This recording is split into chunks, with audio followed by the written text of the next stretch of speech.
What's going on, everybody? You found Bottom Tier Collector. I'm your host, BTC, Bitcoin Bottom Tier, Jason, whatever you want to call me is okay with me. This is going to be a somber video, but I'm going to try my hardest not to cry like a baby on camera. You're going to hear air conditioning. You might hear a dog scuttling in the background. It's not going to be the most upbeat, funny video I've ever put out, but we're going to get through it. It's something I want to do. I don't typically put myself out there on the internet like this, but I feel like somebody could learn from my experience. There's some of the background noise, but we're going to get through it.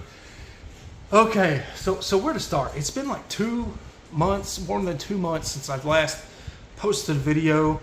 I entered 2024 with all this steam. I was excited about life. I landed a great paying job, and what I was doing at work, I really enjoyed it, and that was spilling over into comics, into my family. I just felt like I couldn't miss on life back in the winter and spring. And then big transition for me. It came time to go to shift, as they say at my job, where I went from receiving work orders and kind of being told what to do, which is, I'm just a team player. I like to be told what to do. I like to know what I'm supposed to do for the day.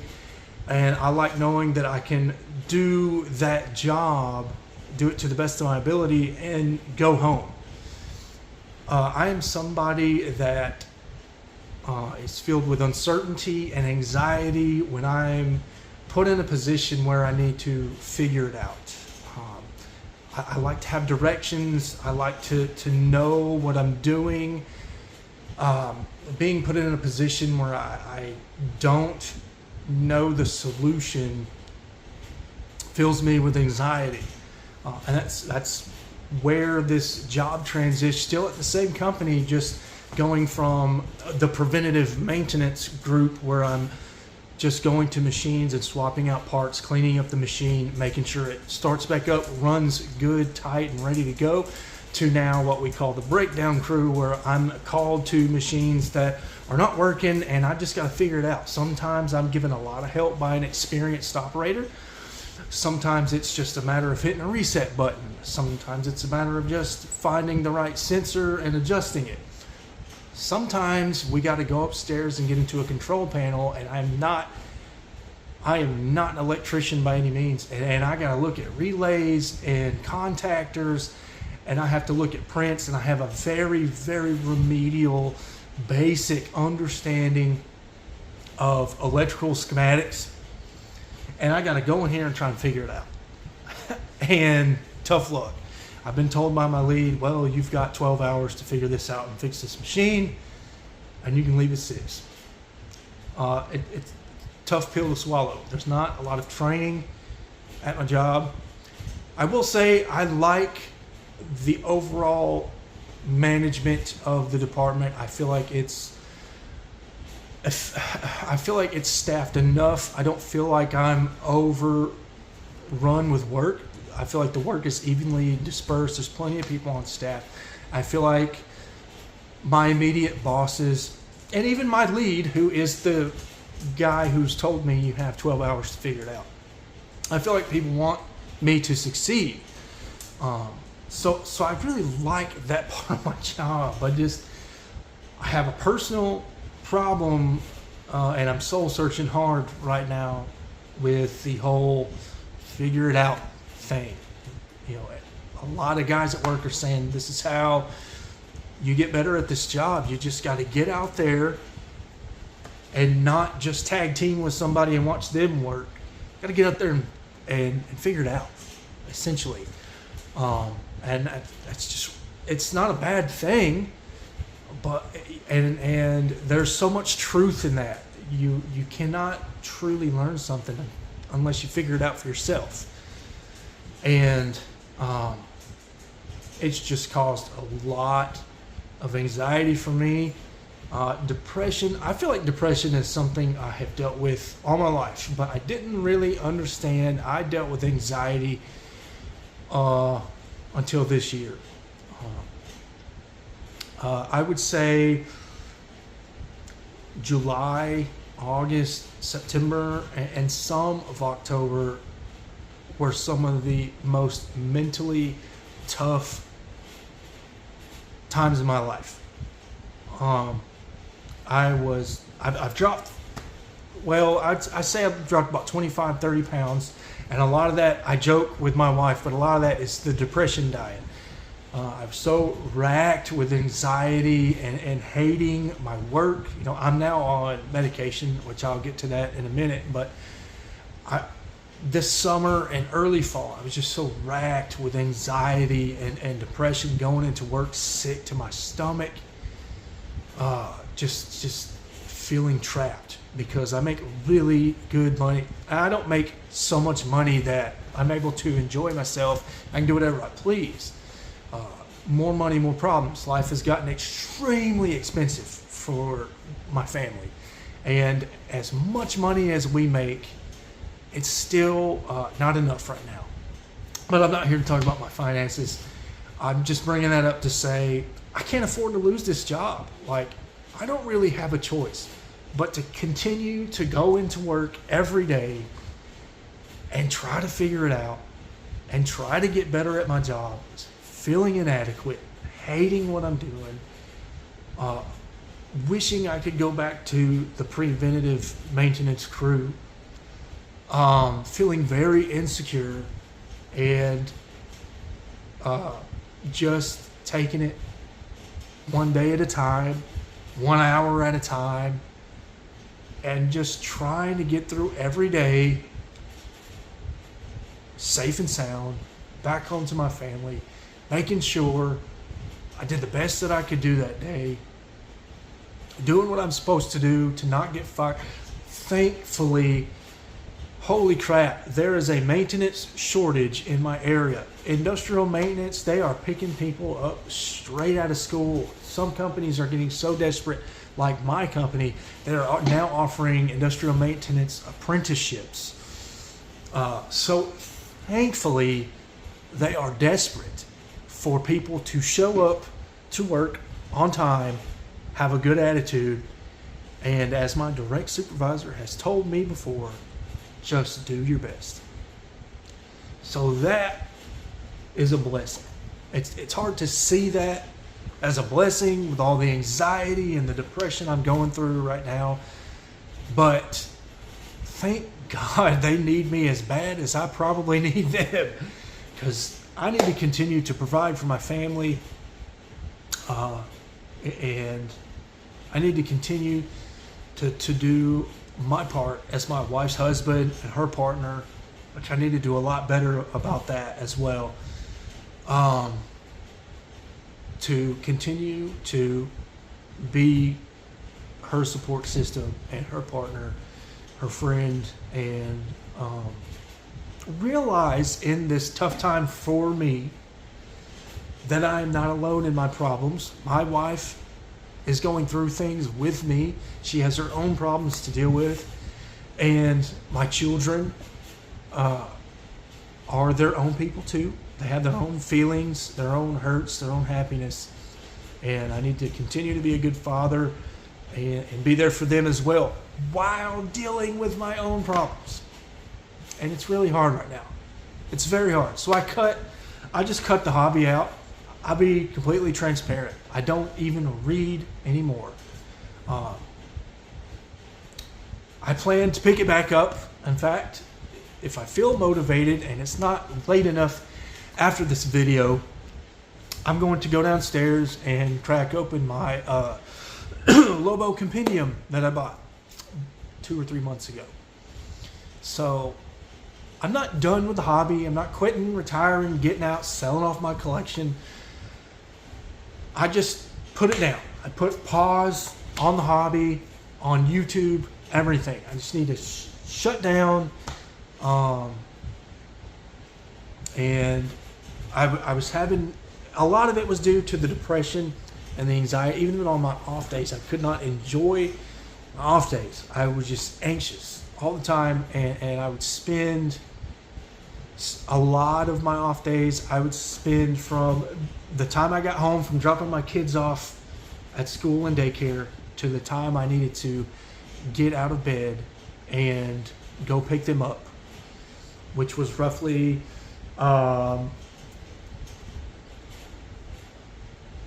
to 8 hours.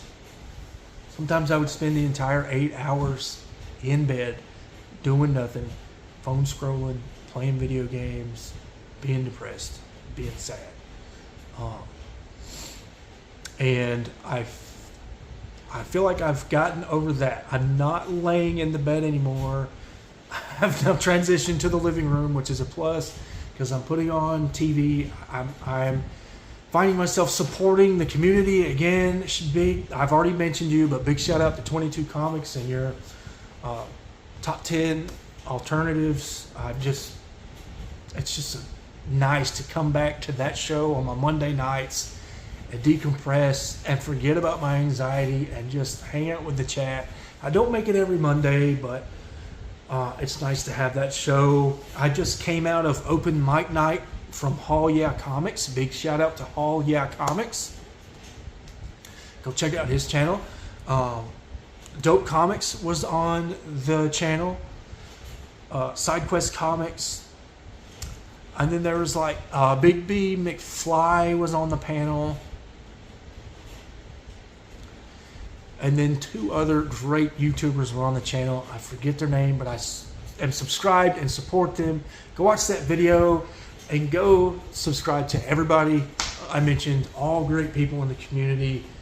And it was really nice to come back and just decompress and listen to people talk about comics and not think about work, not think about anything I'm dealing with in life right now. So,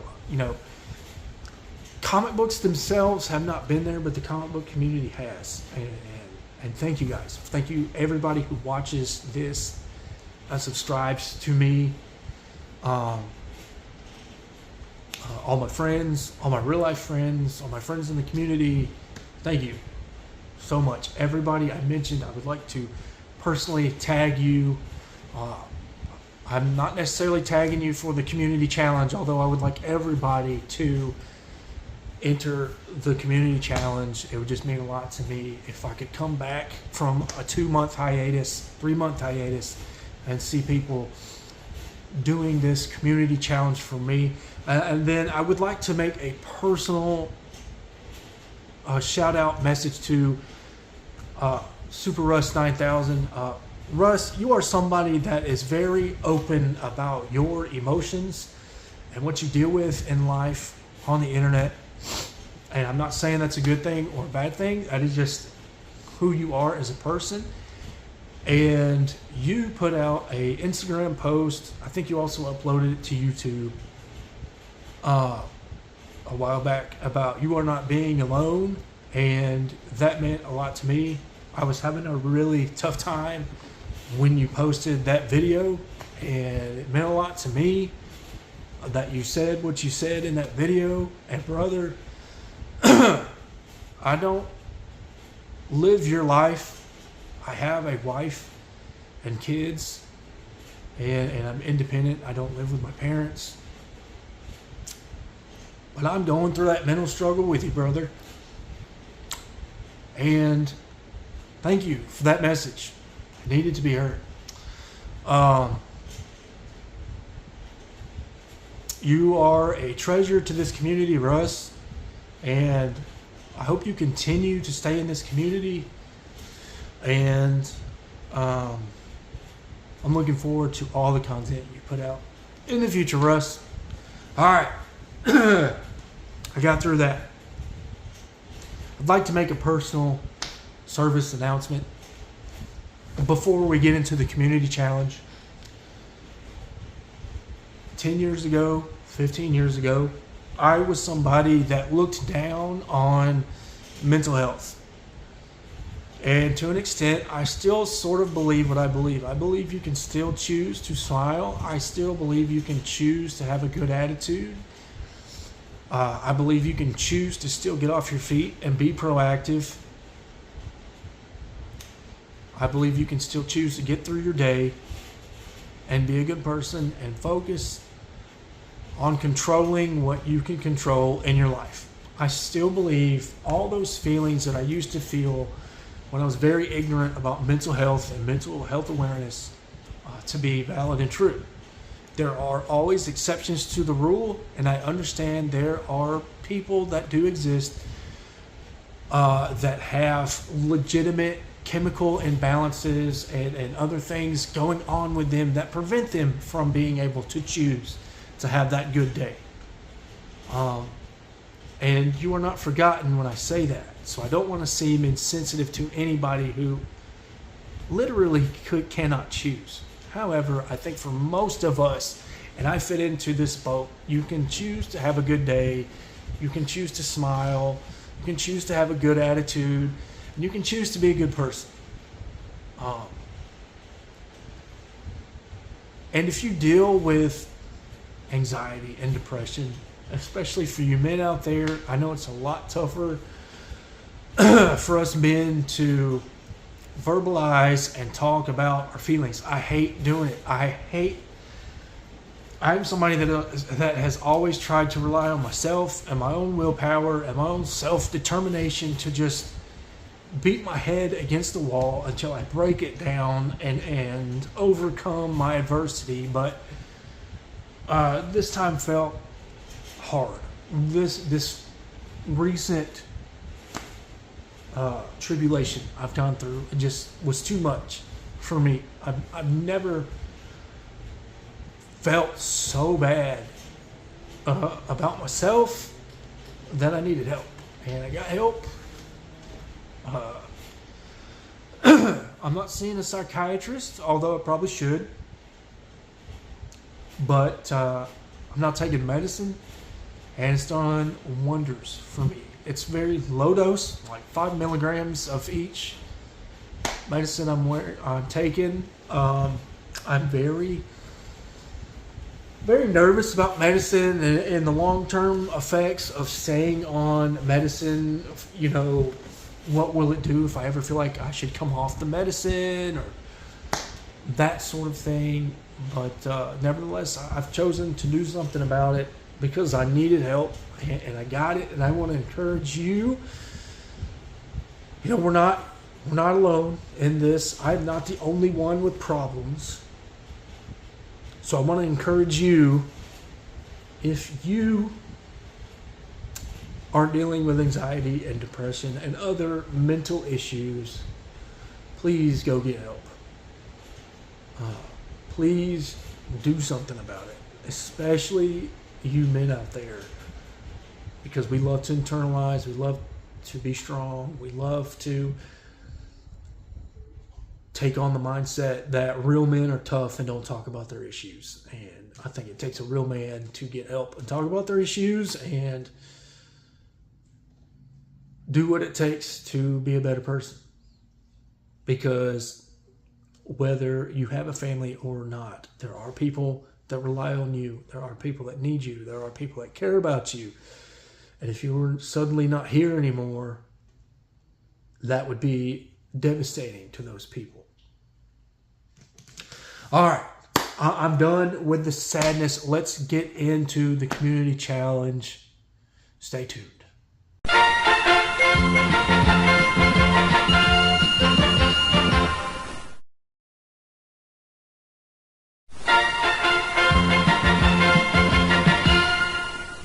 All right, guys, are you still with me? Have you wiped all the tears away? No more crying. This is still going to be a not exactly just fantastic cover challenge, but because it's something that's personal to me. But I want to tie this video into comics. I'm just going to call this a mental health awareness cover challenge. I want to make it big and easy for people to get in. I did a really niche community cover challenge, and I don't think one person entered my community challenge. I think I did it 2 years ago, where I comedically tried to do a community challenge about financial busts in the market, and nobody did my cover challenge. But I think I got one here that is not so niche, not so hard to join.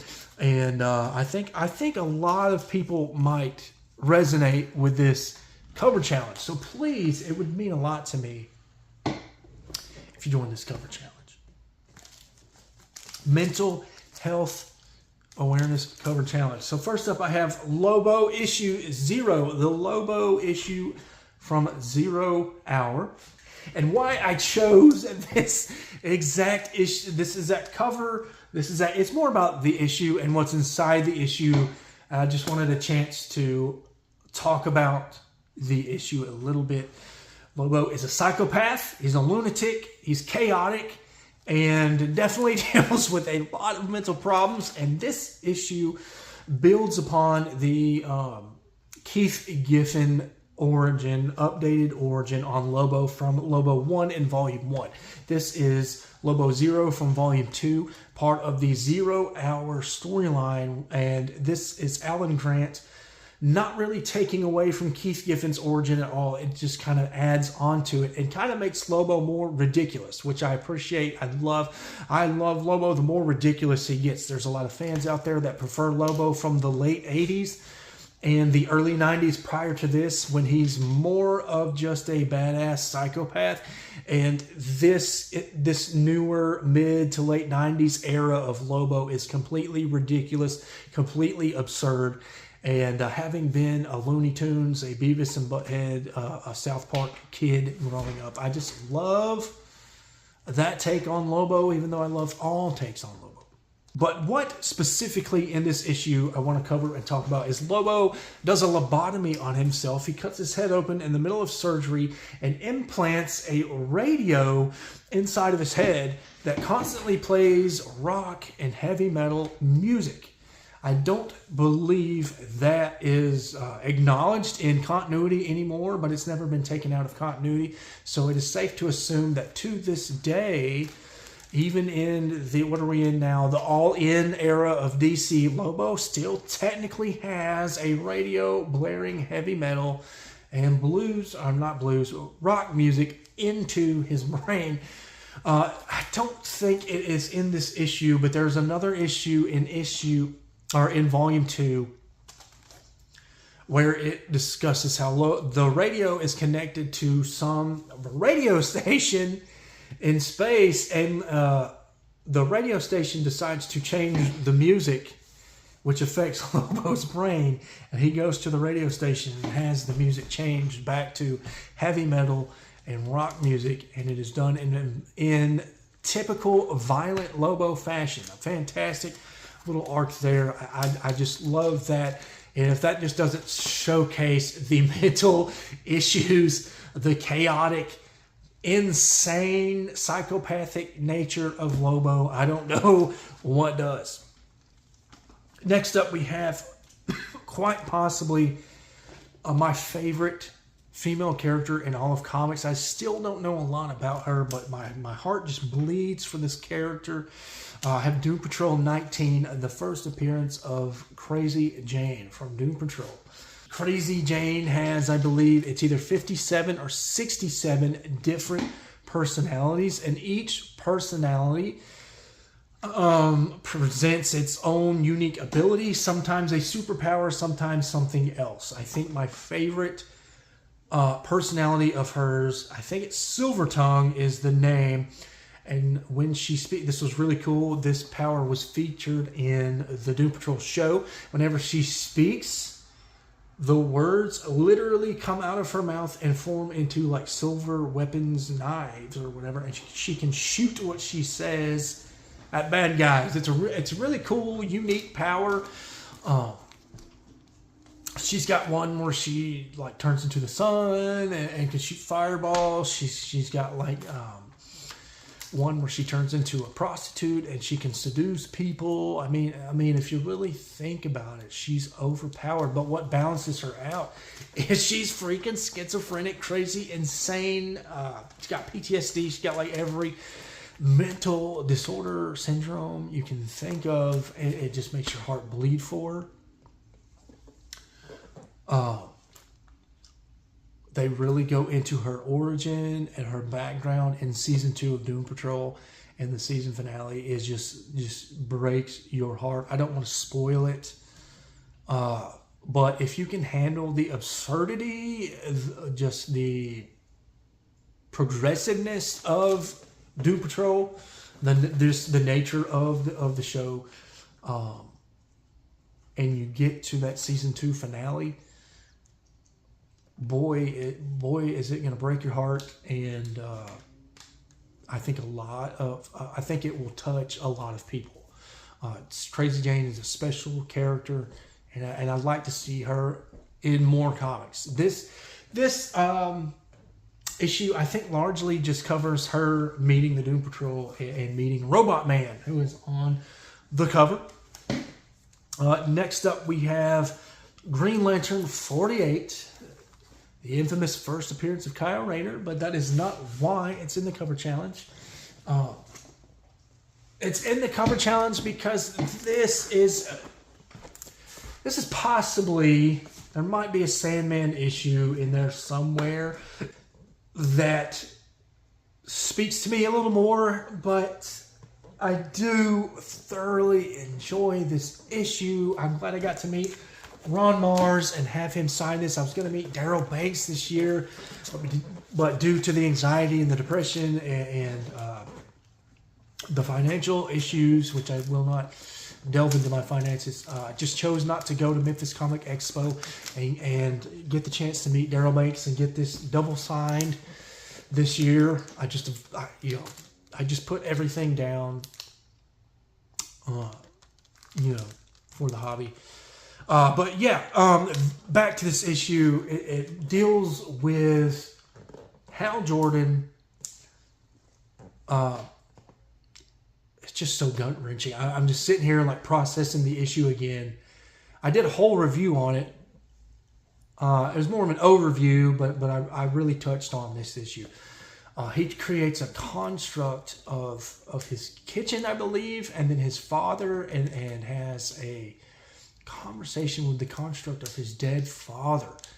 And it's Hal Jordan just finally snapping mentally. I forget, it's Cyborg Superman. I will spoil this story arc. Cyborg Superman blows up Coast City. That is Hal Jordan's Gotham, is Coast City. And he's dealing with the aftermath of not being there to save Coast City from being destroyed by Cyborg Superman. And has a heart-to-heart talk with the construct of his dead father. And what makes it so gut-wrenching is it's Hal Jordan, it's his own mind. It's not really his father there. It is Hal Jordan projecting his father onto him. And even in projecting his own dead father, he can't have a good, positive conversation. His father is still berating him, still tearing him down as a man. And it's just gut-wrenching to see that he can't even fake a good conversation with his own father. So it's just a very emotional issue. Hal Jordan is dealing with trauma, and I think it very appropriately fits this mental awareness cover challenge. Next up, an issue I haven't read. Obviously it doesn't tell the whole story, but I have Marvel Comics presents Wolverine 72. The beginning, the first issue that dives into the origin of Wolverine. At this point, Wolverine's entire history is the origin of Wolverine. It just seems like every now and then we're picking up more and more about the history of Wolverine and his past and who he is and who he was. And so I don't know if this is really the origin of Wolverine, but it's largely accepted by the market as the origin of Wolverine because it is the first issue that talks about Weapon X and how he became the superhero Wolverine, even though it's not his true backstory. I haven't read this issue, so I don't know a lot about it, but if you just know a little bit about Wolverine, he's a character that's filled with he is the poster child for post-traumatic stress disorder. He's literally mentally blocked out entire decades, maybe centuries of his life, because he's just filled with so much trauma. It's just his body's response to this. And a very traumatic experience to him is how he became Wolverine and got the adamantium, the Weapon X program. And I just think it appropriately, this issue appropriately fits this mental awareness challenge. You know, the skull with all the studs, the rods going into his head. I mean, how could you not be traumatized by that experience, right?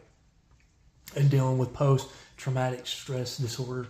And then last up, we have, I think this is kind of off the wall, something that not a lot of people would think of when it comes to mental awareness, because really I think this character is fairly put together mentally, but I still think when you think about his origin, there's got to be some kind of trauma there. And then with the that recent volume Tom King wrote, which I haven't read, but I'm collecting, with this character, that particular volume deals with mental awareness. But this being Bronze Age and a Jack Kirby book, another hint for you there, doesn't really go into the trauma as much. But I have Mr. Miracle, number 9. This is the first appearance of Hyman, who's on the cover. But it deals with the origin of Mr. Miracle. It talks about the peace treaty between New Genesis, and Apocalypse. I think it's one of the great, it's very steeped in a religious background. Jack Kirby is definitely a religious person, I would think, by reading, having read New Gods and the whole Fourth World Omnibus. This definitely has that grandiose religious just influence on it. But yeah, there's that treaty between Apocalypse, the homeworld of Darkseid, who apparently used to be a new god, and New Genesis, the home of the new gods, where High Father, the Zeus, the God, the Allah, the Buddha, you know, the top god of the new gods, to prevent a war with Apocalypse, trades sons. His son being Scott-Free, who isn't named Scott-Free until he comes to Apocalypse and earns his name. He's not Mr. Miracle yet at that time as well, but just for the sake of talking about this character, being able to acknowledge him, we will call him Mr. Miracle. He exchanges his son, Mr. Miracle, to Darkseid in exchange for Darkseid's son, Orion. And I think it's one of the most original. Now, when I say original, I'm just comparing it to other comic origin stories. I'm not really comparing it to all of literature, because there's nothing new under the sun. But I really do think Mr. Miracle's origin story is one of the most original and compelling origin stories I've ever read. You're being offered up by your father to the most vile, vicious creature in the DC universe, who tortures you, sends you to the planet's orphanage under Granny Goodness, who tortures you. And to mock you, they call you Scott-Free. Because your talent, his superpower, is that he has the ability to escape any trap. And that is actually his superpower. Everything else he does as Mr. Miracle is just an illusion or some gadget he has. But he literally can escape any trap. It sounds stupid, but Jack Kirby really does a great job of not letting the superpower define Mr. Miracle and the storytelling. He really does a good job of making this character unique, compelling, dynamic, and he tugs on your heart. Is just a really sweet character. I don't normally get into the babyface, to quote a wrestling term, the babyface side of things in comics. I like characters like Lobo. I like characters like the Demon, Wolverine, your anti-heroes, your antagonists. But there's just something about Scott-Free and his charm and his tragic background. It just speaks to me. How could you not be filled with trauma about your father, about how your life turned out, about the torturous childhood and adolescence you had on Apocalypse, you know, and I'm sure once I get to the Tom King run, a lot of that will be fleshed out. I expect it to be fleshed out and talked about. But you know, Mr. Miracle deals with a lot of mental issues because of how his life played out until he ran away to Earth with Big Barda. That is my cover challenge to recap. Mr. Miracle number 9, Wolverine, Marvel Comics presents Wolverine 72, Green Lantern 48, Doom Patrol 19, and Lobo number 0. I know this was a lengthy video, but I wanted to say a lot. I hope everybody stuck through to the end of the video. I hope everybody's feeling a little bit better now that I was able to lift the vibe of this video. I'm not feeling so emotional right now. Thank God. I had a good mental day today. I'm ready to attack the day tomorrow. I'm ready to just keep taking it one day at a time and keep doing better at my job. Keep surviving. And I want you guys to do the same. Take it one day at a time. Take it 1 hour at a time if you have to. Go get help if you need help. And if you'd like to join this community challenge, it is open to everyone. It's open to the entire community. I want to see you guys showcasing issues that deal with a very traumatic experience for a character, or just featuring a character that deals with a lot of mental issues. I think that would be really interesting, and I think it's a great thing to spread mental awareness in this community. A lot of unnamed, I'm not going to acknowledge it, but there has been a lot of unnamed, unacknowledged drama going on in the community for the past several months, and I think this would be a good community challenge to spread mental awareness and spread, I think, some much needed love and positivity in this community, having given all the current state of the community. Thank you as always for liking, subscribing, and watching. Everyone I know, all my subscribers, all my friends, be they from the community, be they real life, thank you. Your interaction with me and your friendship to me means the world. And I promise you, this won't be the last time you see me. Until next time.